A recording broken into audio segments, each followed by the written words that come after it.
Today's tutorial, how to use image correction filters. How's it going, everyone? Welcome to this tutorial where we will learn how to use image correction filters with IronBarcode. We start with the NuGet Package Manager screen where I've already installed IronBarcode. You should install it before writing any code. Now let's move to the program.cs file in our console application. So first we need to set our license key for IronBarcode.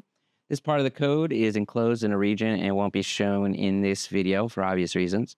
So let's move on to the main functionality. We have a method named apply, filter, and export.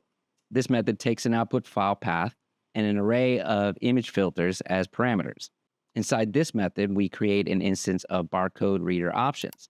This object allows us to specify various options for reading barcodes, including the image filters that we want to apply.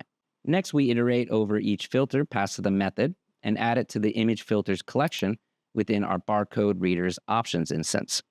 We then read the barcode from a specified image file using the barcode reader.read method. So here, we're reading an image located at f:/sample.webp and applying the filters defined in the options.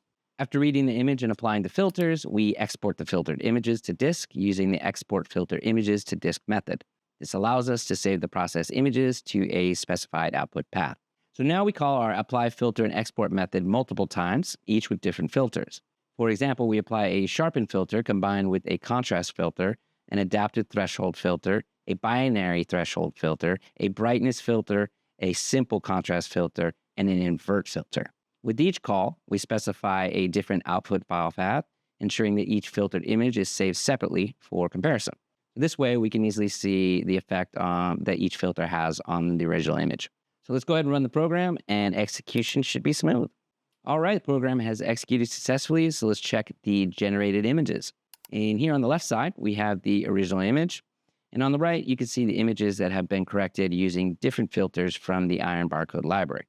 So as you can see, each filter has a unique impact on the image, enhancing different aspects and making the barcodes easier to read under various conditions.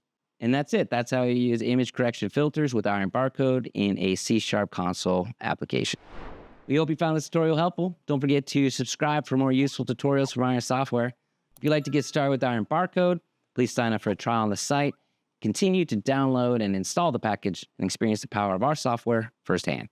Click the link below in the description. Check it out for yourself.